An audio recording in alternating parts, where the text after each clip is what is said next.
razzle dazzle, we're the best. No, the courts aren't on your side, but they're not on the tenant side either. Jen, like, you are independently wealthy when you are naked. I am over treating property management the same as real estate sales. I guess I'll lead the witness. I think it's freaking scammy.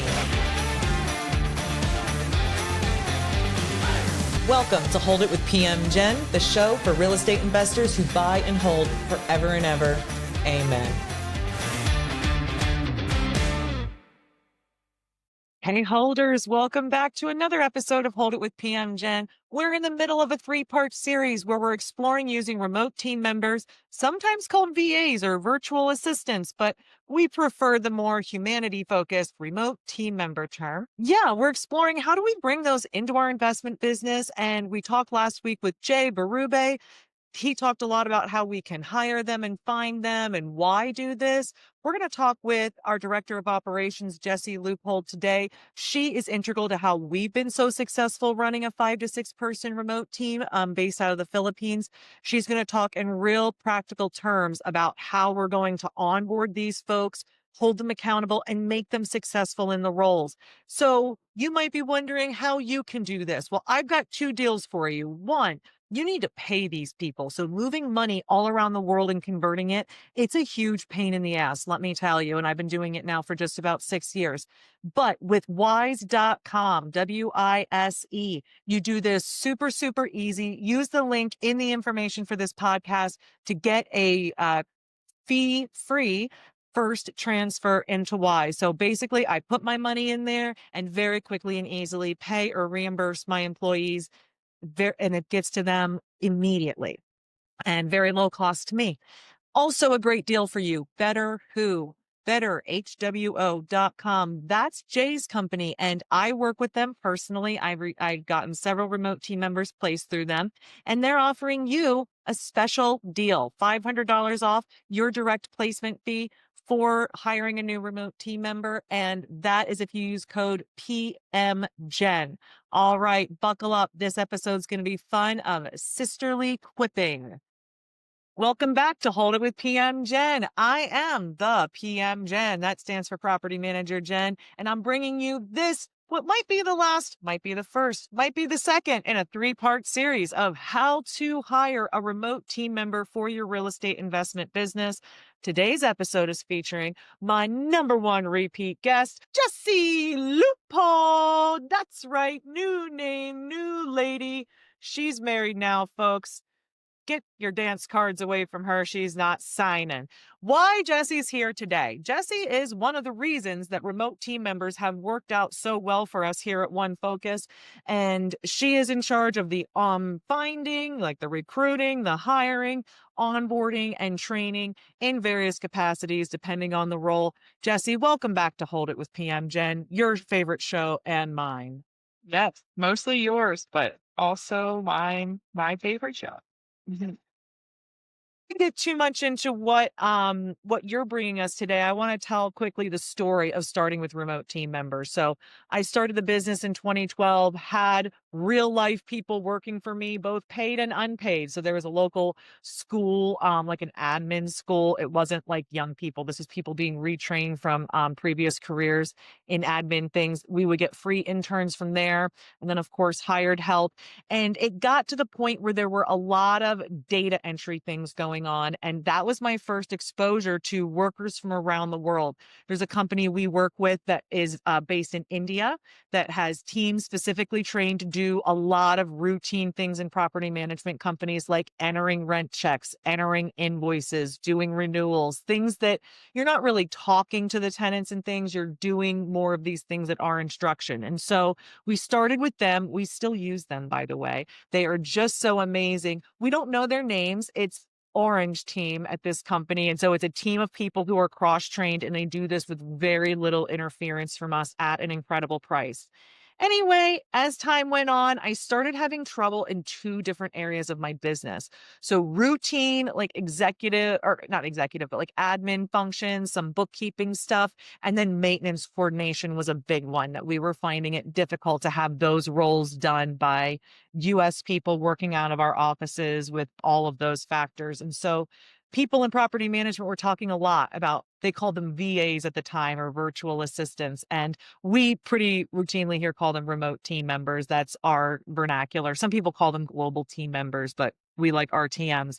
And so anyway, I went to a hiring agency that works in the property management space. They source from the Philippines, and I went to them, and they were in a really good niche that I felt like they understood my business.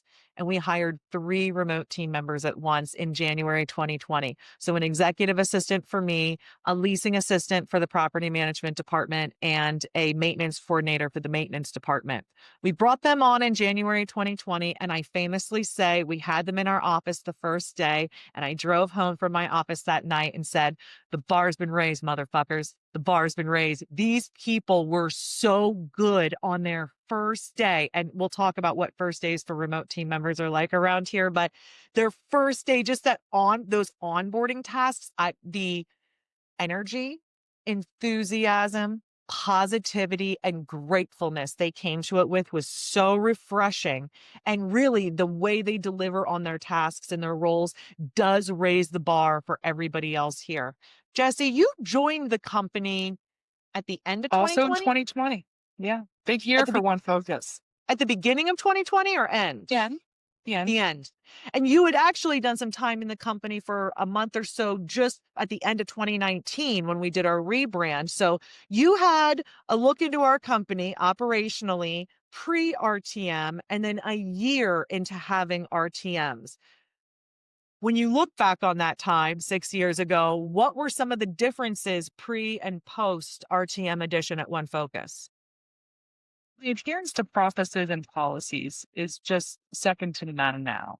And all we have to do is communicate a change in a policy or a process, and the trust is there that it's going to get done.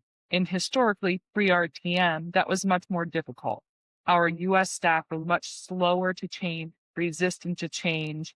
And if a new process was developed or a new policy was put into play, it just took all the US staff much longer to adapt.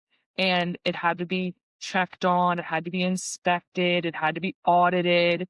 And although some of those things are still true, we do it as a matter of course to ensure that policies and procedures are being adhered to. The trust factor is way higher now that the majority of our administrative support comes from RTNs. Got it.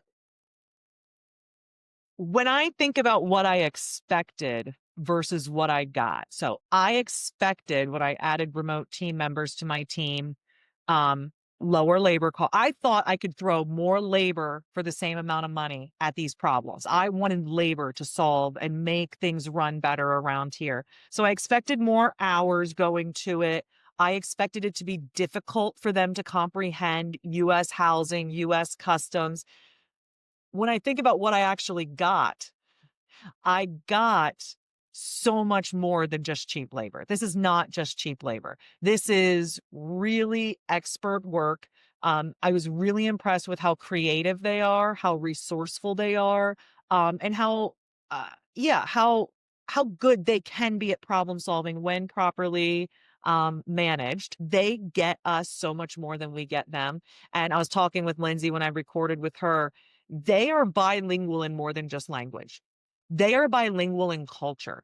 Because I said to her when we were just talking just ourselves, I said, "What did you think when you like started working for me and I was this brassy, like I kind of say things kind of crazy and I have all this energy and I don't really censor myself?" She goes, "Well, you are extreme, but like I've seen examples of like you before. Like we have US media and things like that." And I was like, "Oh, so like US homes, US culture, US business is not foreign to them, but it's hard for us." And I'm going to go back to what did you expect having never worked with like I know you had global team members and that you worked for a multinational company where there were like other engineers in other countries, but you didn't have this kind of relationship where you were the mothership and they were really working from home. What did you expect versus what like when I told you, "Hey, we have these people working here, you weren't working with us," and then I brought you into the company. What did you expect versus what you found?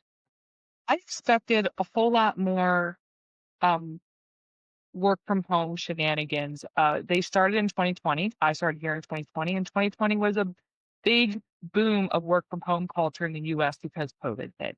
And we were hearing all these things about how primarily US employees were now working from home and all the advantage they were taking of their employers with this new lifestyle.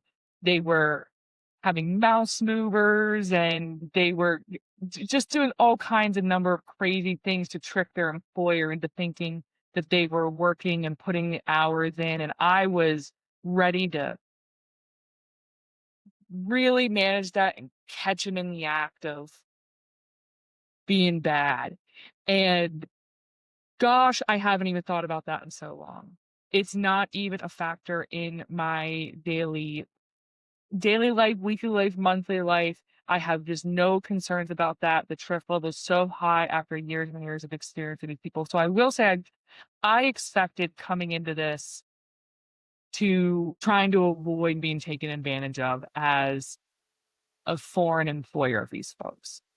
I also expected a much bigger cultural divide. I feel culturally so foreign from them. The U.S. is distances itself so in so many ways. We really only consume U.S. media. We really are only surrounded by other Americans. Many Americans do not even travel outside of the country. I myself did not travel out of North America until I was 40 years old. So, but people who live in much smaller countries, developing nations, it's just not as big of a deal or big of an obstacle in their lives to travel internationally, experience other cultures.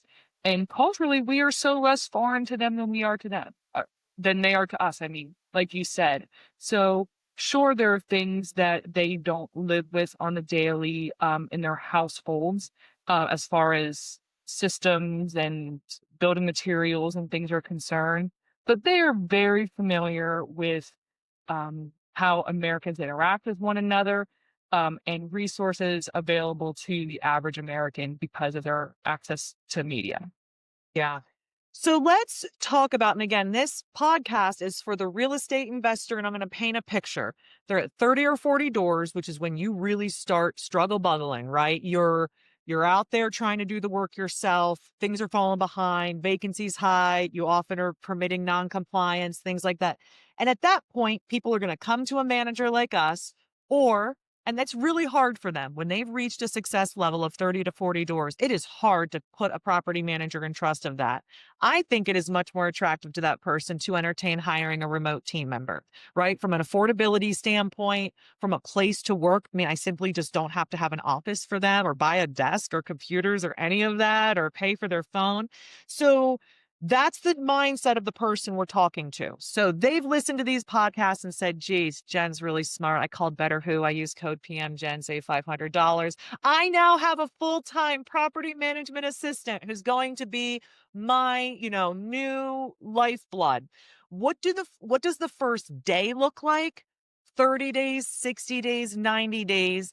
And I would say we're really good at this here. So we're just sharing with what we do and what we've honed over 6 years. So share with us, what does that look like to make them on board really well? Day one is all about access. You want to be able to access them and then be able to access you. So you have to figure out a platform that gives you the level of access you want or need to one another.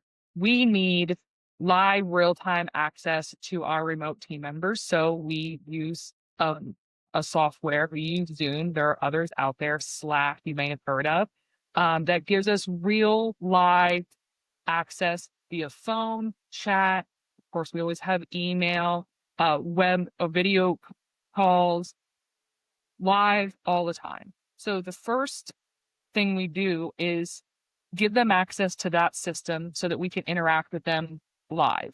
And that's how they report to work day one. And then day one is largely about other kinds of access. What other access do you need them to have? To your softwares, to your files, to your information, and how to get them that access while protecting your data. You have different levels of permissions and all different things. You have to make sure you get that squared away and make sure they understand what each thing is for.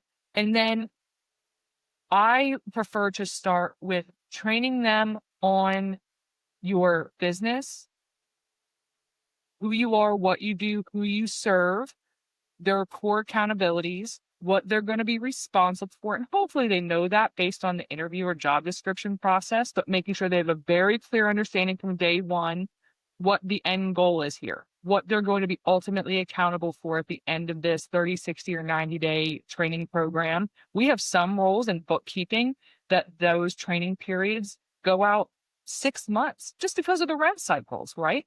They need 6 opportunities to do some tasks before they can be fully accountable for them. And then I start with the things that they can become autonomous in first. Kind of really simple tasks that they know every day when they log in, whether they're working for you part-time or full-time. What's the first thing they do? Are they checking their emails, checking their messages, looking for rent payments, looking for new work orders? What are they doing? Are you scanning all the utility bills you received in the mail for them to process for owner or tenant pay?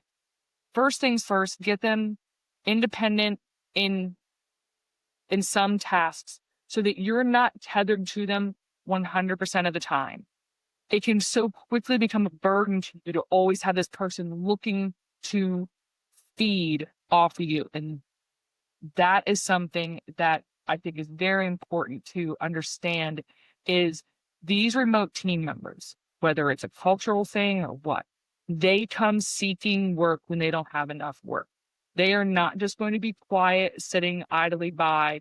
They will check in, and that can very easily become a burden to the person who's responsible is to fill their funnel. So get them tasks that keep their funnel full, and then the first 30 days, getting them independent in some, I don't know how to describe it, it really depends on the person. Some of their accountabilities, working up to the things that are most complex and requires the most supervision.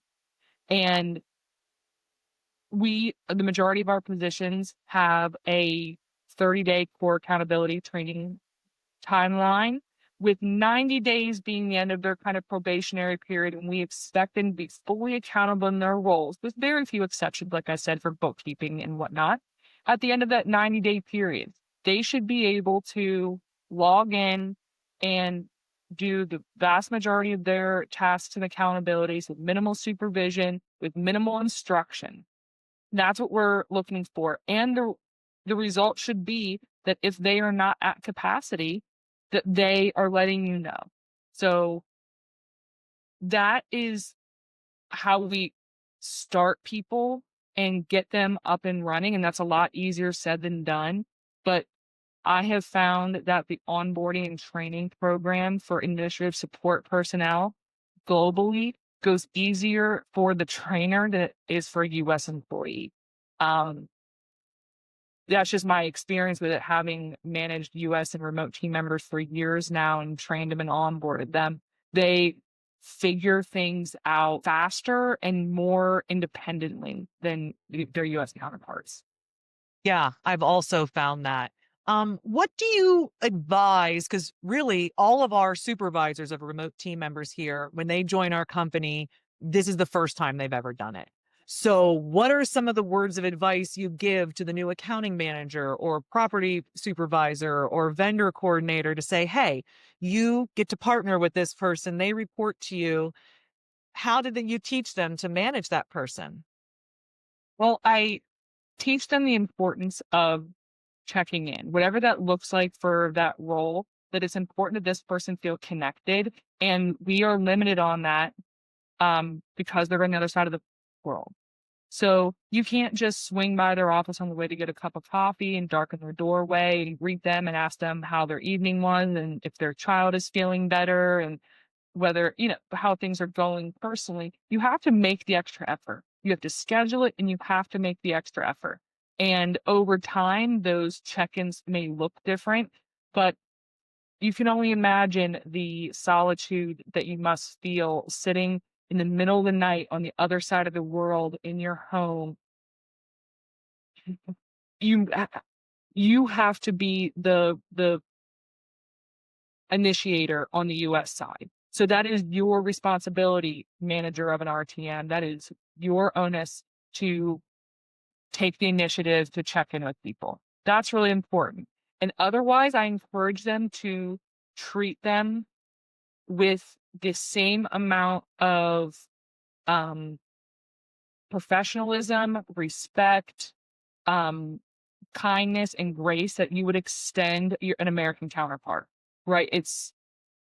They are real humans on the other end of the line, and it's to really humanize the experience for them. And the only other thing I tell them is that they're the very best part of this company, and that if things went down and domestically, our RTMs would keep this ship afloat for much longer than if the alternative happened. If the Philippines go, when natural disasters strike the Philippines, which is all too often, and we have some interruptions, albeit short, our company really suffers when that happens because they are the glue that binds us, and they truly have their finger on the pulse of everything that's happening here and at the backbone of our operations.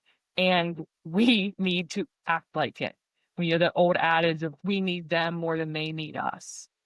And I think it would be common to think that these people who are, residents in a developing nation may need this job for the American company more than we need them. It couldn't be further from the truth. These people are highly sought after. They are really, really prized for their skill sets, and let it be known that we need them more than they need us. Absolutely. I'm going to echo what you've said there about the consistency of check-ins and including them. So what I tell new people is lay eyes on your remote team member every day. So I've historically done that with a set, we call it huddle, and it's 15 minutes on the calendar. It's at the same time most days. And listen, sometimes we're just shooting the shit. We're just catching up on the night before. We're doing normal work order, that coffee time chit chat. Other times we're really covering things and keeping an eye on things. But what I'm getting is eyes on that person every day to see, are they tired? Are they sick? Are they distracted? Because if you lay eyes on somebody every day, you get a level of their baseline. And now I have much more understanding about what's going on with my team member when I've at least laid eyes for a couple of minutes.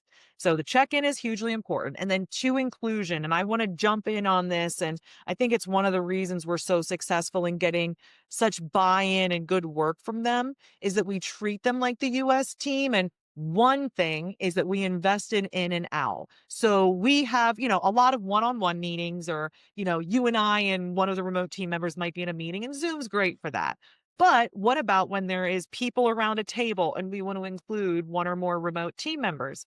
That is a very frustrating experience for the person who's remote, because in person, we're bantering, we're talking about what we can see that maybe they can't see. And we made the investment in one of those owls. I mean, I think there's different brands, but it's a wide eye, it's remote, it's made to make people feel included who aren't in an in-person environment. And we have a rule here that if you have more than one person domestically in a room and you're including a remote team member, the OWL will be used. You will use the OWL because it puts the remote team member at a disadvantage. So toward the point of inclusion, talk about how that looks. Because here's the thing, we expect them to be fully included and responsible, just like any other team member. If they've got a role in a process or a duty, and they hold their end of the bargain on that up well. But how do we include them so that they are motivated and are part of our team? What does that look like here? Well, it looks like giving consideration for their holiday benefits.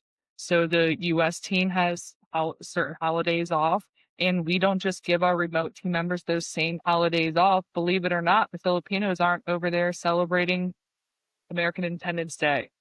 But they have Filipino holidays, really important family holidays that would be matter of course for a Filipino to get off. So we have 8 US holidays.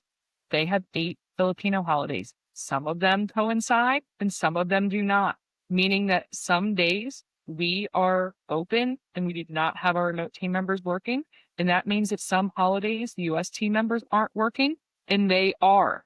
We are actually only totally closed, nobody working, one day a year, and that is the Friday before Easter. Otherwise, none of the holidays overlap. So holiday consideration, PTO consideration is another one. So often I hear that remote team members at other companies or other situations are given really, really rock bottom paid time off opportunities. We're also And given no holidays, I'll tell you. We do such a good job here, but one of the selling points was, "Oh, you don't have to give them holidays. They don't celebrate your holidays, so they work them, or they're working the middle of the night, so it's not really their holiday." So the expectation they might celebrate Christmas with their family and then overnight work in your company, like, was treated like that was how you were supposed to do it. I didn't like the feeling of that, so that's not the road we've gone down. Sorry, you were talking about PTO and giving them yeah, more than just a couple of hours. yeah, more than just a couple of hours, and they grow in PTO accrual just like our US staff do over length of service to the company. And, half of our RTMs are now enjoying 3 weeks of paid time off a year in addition to their 8 holidays, in addition to their half day Fridays. Speaking of half day Fridays, that's another consideration. We actually did that as a motivation of our own, right? We wanted as close to a 3-day weekend as we could muster. So we instituted it, and we actually anticipated our RTMs having the biggest problem with it because it would mess with their sleep schedule. In the Philippines, they all work graveyard and they swing every weekend to spend the weekend with their family. That is their cultural norm. So getting off at midnight on Friday gives them an opportunity to get to bed, wake up Saturday morning with their family, and have 2 days of normalcy before they swing back. And that extra half a day is tops the charts in their most favorite parts about working here because it still gives them time with their family and the same amount of working hours. Another thing we do to treat them the same as we can as US staff are provided their IT equipment, their laptops, their monitors, their mouse, their headset, and everything else. We are limited in how we can do that in the other side of the world, but we do give them bonuses to be used for keeping their technology up to date. So that the expectation on the US staff to be using modern, fast, efficient equipment is the same for them, and we give them that leg up to help them achieve that too. I think the big thing we do is the trip. So we've done 2 trips now.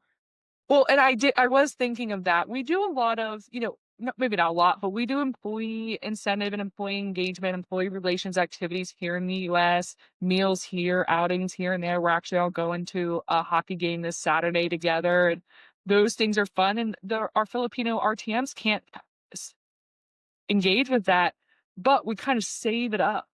And every other year, we travel to the Philippines and take them on a retreat, and not a working retreat, a fun retreat, the time to, spend time together, get to know one another more personally, and cash in all those chips of maybe employee relations, things that they missed that the US staff got to enjoy. And last February, you and I traveled there, and 3 nights and 4 days in Boracay in the Philippines, and did all the fun tropical things you can think of, and memories to last a lifetime, and relationships really solidified during that trip. Yeah, it is the best investment I've made in my business. So investments in people are always the best investments, and I'll be candid.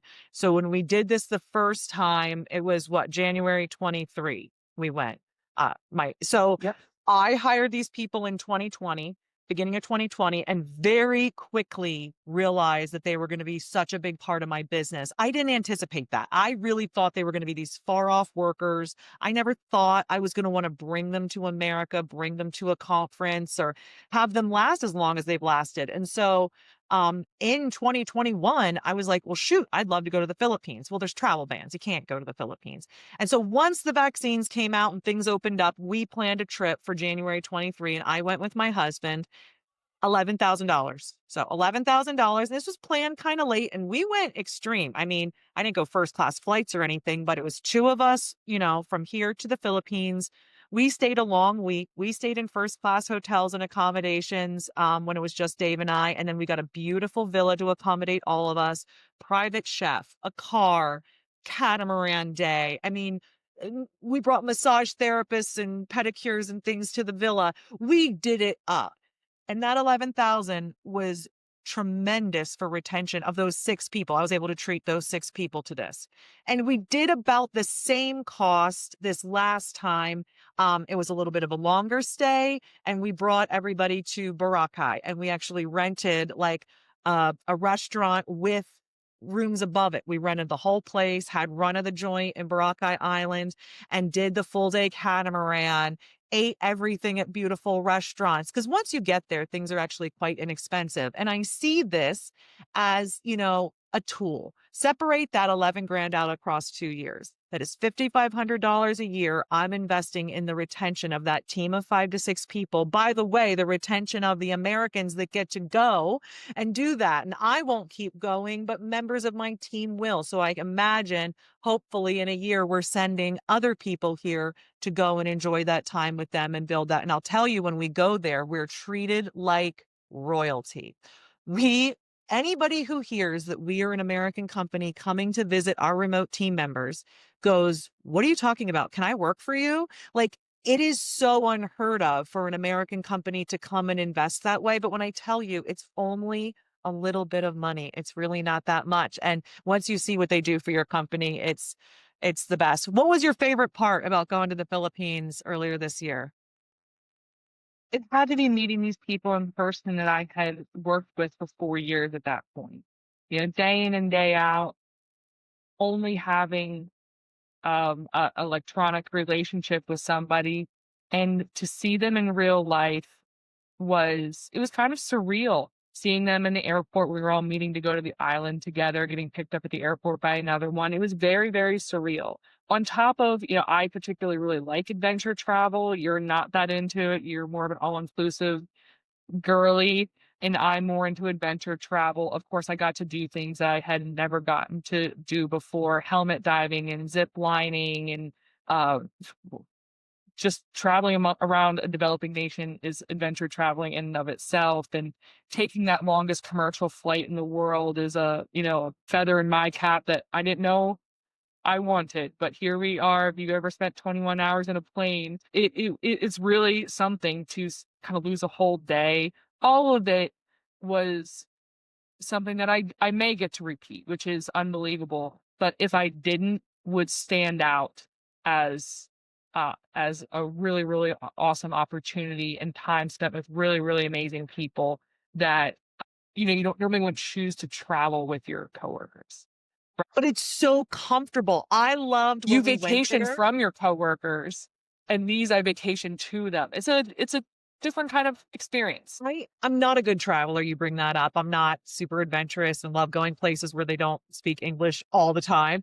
And I loved the Philippines because my team takes such good care of me. They make me so comfortable. I feel so comfortable and relaxed because they're handling anything to do with, service people or whatever. They really love doing that for me. And I love that. It allows me to really relax and enjoy. I like that they're relaxed, so we get to learn more about them as people. Like, I get to hear about their kids and their hobbies and the trips they've taken in their home, and we can share pictures on our phones together. And I really love we're funny and we like to make fun of each other. I love a look behind somebody else's back at one of them and we communicate without words. Like, maybe I make a look like crazy and they laugh. That is like it is with people here. And we don't always get that in these little microcosms of Zoom. So those are some of my favorite parts. As we look to wrap this up, I know investors are befuddled at this notion. They're going, I hear these 2 ladies talking about this. They're very convinced. I I believe I can do it. Where do you think they're going to stumble in the hiring, onboarding, managing? Where do you want to give them just a little hey, don't do this or make sure you do that? Boy, where are they going to stumble? Well, I'll start with one. They're going to be too cheap. So they're going to get into this and they're going to go, oh, I can pay $3 an hour in this country, $5 an hour in that country, $9 an hour in that country. I'll just go to $3 an hour, or I'll hire as cheaply as I can. What do you think about that? I think that's an incredibly huge stumbling block that someone could just trip right over. And when you get into these remote team members, I don't want to say it's all the same because all the costs are the same, because they certainly aren't, but they're all much more affordable than US labor is. So if you go into it just looking to really reduce the cost of administrative labor, whether you already have it US or you're going to add it to your small investor business, it's far less than you'll spend getting an American to help you. Another thing is you have to be willing to work on and rebuild trust when mistakes happen. And just like an American counterpart, they are going to make mistakes.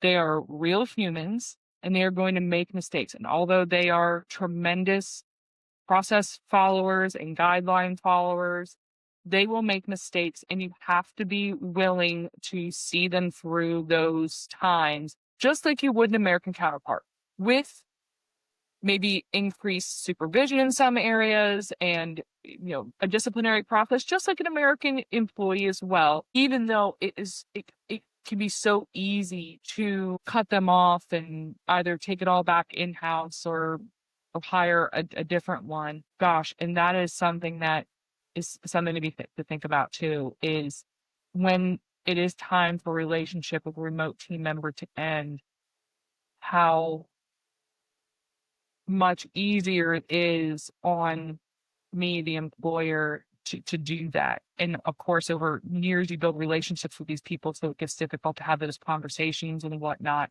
You're at no risk of running into them at the local grocery store. You're at no risk of being beside them at a red light when the relationship does end. There's no risk that they are like dating your cousin right now. And it's going to be weird at Thanksgiving if you make this decision in regards to their employment. Yes, that is a lot better. Lindsay, though, told us, be careful about how you treat these people during their employment or on the way out, because their forums are very active. So she explained that, and Lindsay, if you're only listening to this episode, has been my executive assistant based in the Philippines for the last 6 years. And one of these episodes is either going to be after this or you've already heard it before this. With her, she said, we often can't do a lot to vet the company we're going to work for. So we'll search it in the forums, and we're really diligent about sharing our experiences. So if you are really callous to a remote team member, you could get a reputation that Jesse Loopholds Investing LLC is a real crap remote from work from home assignment to take. One thing I would caution people about, and this is again going back to being cheap. So your options when it comes to this, you can do a direct hire situation where you go on like remoteworkers.com, right? Post an ad and try to suss through it like you would here. Or you can go to an agency. I'm going to say right off the bat, if you've never worked with people before, internationally and remotely, you need to use an agency. And you're going to go, Jen, no, I don't. Because when I call them and talk to them, they want a couple $1,000s just to get me a placement. Pay it. It is worth every single dollar going. You will struggle with this. You will have bad hire after bad hire after bad hire. So I think you should work with valued agencies in the space. We work with Better Who. PM Jen's the promo code, save $500 off your placement of a remote team member. And that information's in the info on this podcast and video. But listen, there's other ones out there. They just specialize in finding people for investors, for contractors, for real estate and property management companies. So when you're naive and new to this, I was using remote team members for about 5 years. I had 6 of them for about 5 years before I had the confidence to go direct hire. And I'll tell you, it still scares me, even though I'm using an agency to do the hiring. We're not using the agency on a regular basis, to continued support.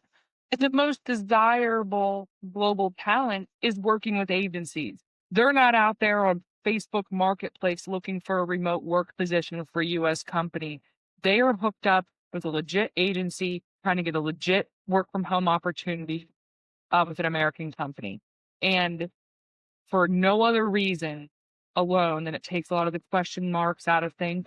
A lot of them also offer very, very attractive guarantees that, you know, if it doesn't work out, they'll replace them for a certain amount of time, and they have some sort of satisfaction guarantee with their placements, and that should help ease any kind of, you know, acid reflux you're having about it.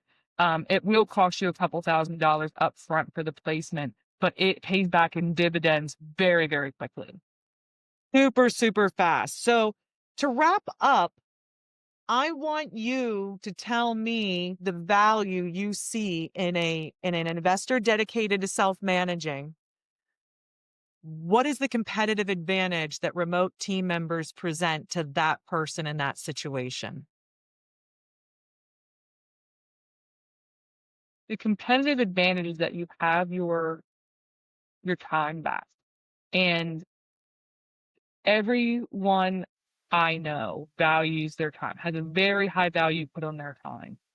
And as you start and build your investor business, you will quickly be bogged down with tasking. And that can be everything from entering the rent payment, which I'm sure is a favorite task because it's dollars coming in, to your least favorite task of the dollars going out, and entering and paying bills and reviewing tenant applications and getting the marketing syndicated out where you needed to go to attract the most qualified tenants and things like that. You will have all that time back once you train and outsource your administrative tasking to global talent. And it happens slowly over time. You build from 1 door to 100 doors, and you don't even know how much time you're spending and how much is able to be done by somebody on the other side of the world in the middle of the night. And anything that you do from your phone or from your computer can be done by somebody else on the other side of the world in the middle of the night. And it's amazing the creativity that we come up with in order to get more and more tasks every day onto our remote team members. And time is money, and time is very, very valuable to your family life. And if you feel that your investor business is starting to take away from your family life, maybe you're hearing a little bit of feedback from your partner that it's taking from your family life. Maybe you're having to make decisions to miss out on things that you'd rather not. Maybe it's time. Yeah, I would say your family and you are probably dissatisfied with things, but your business is also dissatisfied with it. So this is what I see. I see vacancies go on too long and the clients make excuses. Oh, dad's needed help. I've been in the hospital a lot. Work's been really bad. It's soccer season. I coach. I can't possibly get the unit back online. They're allowing rent to go uncollected or compliance to go non-dealt with. They're slowing down on their ability to acquire. And because performance is suffering on the existing properties, they can't qualify to get more. So their business suffers. I want you, Mr., Mrs., Ms., Miss Investor, Dr. Investor, to think about what would it be like if every prospect call was answered promptly and handled in a friendly way and professionally, if every email was dealt with, if every insurance policy was properly documented and filed, every contract was filed properly, if you wanted things posted once a day, they were posted once a day, if you wanted reminders to go out, if you wanted to make sure Joe really was there by 9 a.m., all those things can be operationally done through talent. Now, you can do it with US talent, you can do it with remote talent, and pretty soon you're going to be able to do it pretty freaking easily with AI agents. I don't think we're there yet for regular investors to bring AI agents into a business. But guys, that future promise that we all imagine and dream of is the 𝐬𝐮𝐬𝐜𝐵𝐷 robot that just does everything for us. It's kind of real now with these remote team members. And we shouldn't think of them as virtual or as robots or anything like that. But their propensity to do tasks and to stay focused and to execute is so exceptional. I think I'm complimenting them by comparing them to robots, maybe, and not making any kind of assignations on their lack of character. Well, that is very interesting. Thank you for the time. Is there anything else you'd share with that investor who's still on the fence? Do it, do it, do it. No? Yeah. I mean, do it, because you can always stop doing it. You can always end it, and you won't ever again wonder what if. And once you see how much gets done and how well it gets done and how you don't have to do it anymore and how you have a colleague and you have a work buddy and they are my work buddies, just like my in-office colleagues are here. And if you are feeling very alone going at this, maybe your partner's not involved, maybe you're unpartnered, but who knows what your situation is, you will have somebody who's in it as much as you are, who will feel as committed as you are, and will add tremendous value dollar for dollar to your company. I think there's no better value to add to your small investor business than global support. I I'll don't. share It's one the last truth. anecdote to say how powerfully I feel about these folks. So reminder, I brought 3 in January. It was like January 20th, 2020. So it was toward the end of the month. We all know mid-March things shut down for COVID. So I brought these people into the business, immediate value, immediate leverage. I'm so happy with this decision. It's going great. The world shuts down. Now, my US team, we weren't allowed to work. We didn't get an exemption waiver or whatever. So those employees were on unemployment. I was not. I was working. And I called the agency that I had these remote team members through and I said, hey, you've probably heard of COVID and nobody's working.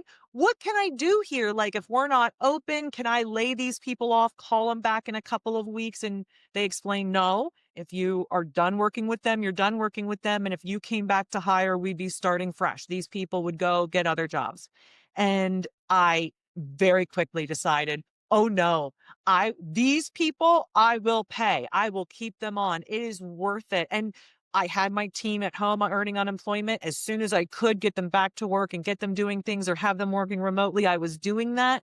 But these people worked full time the whole way through the shutdown because of their value proposition, and the risk that I would never get them back again. I feel very strongly that these people I would do a lot to keep, and I have done a lot to keep. I think we've made a very great proposition here because we've seen all the value.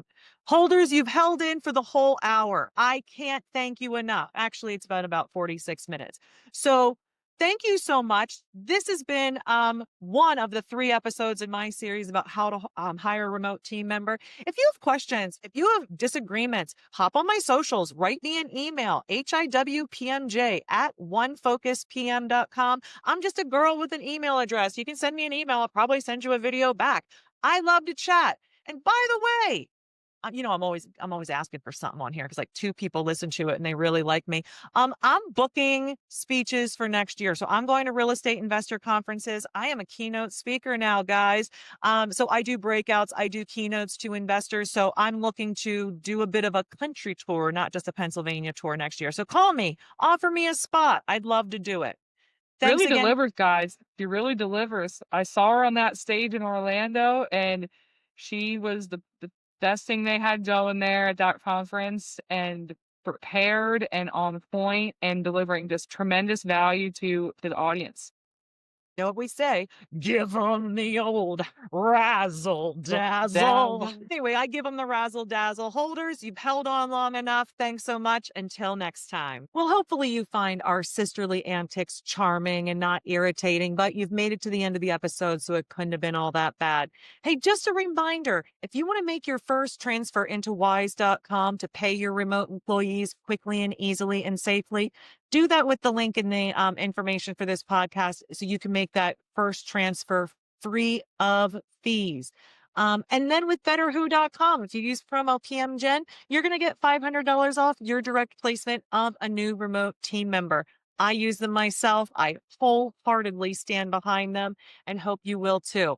Don't miss next week when we get to talk with Lindsay Abala, my executive assistant. The real secret of the sauce here at One Focus is Lindsay, and she's based in the Philippines. She'll be talking to you about why she chose to work for an American company, what that experience is like, and what she wants you, a U.S. and potential U.S. employer, to know to be successful. Until next week.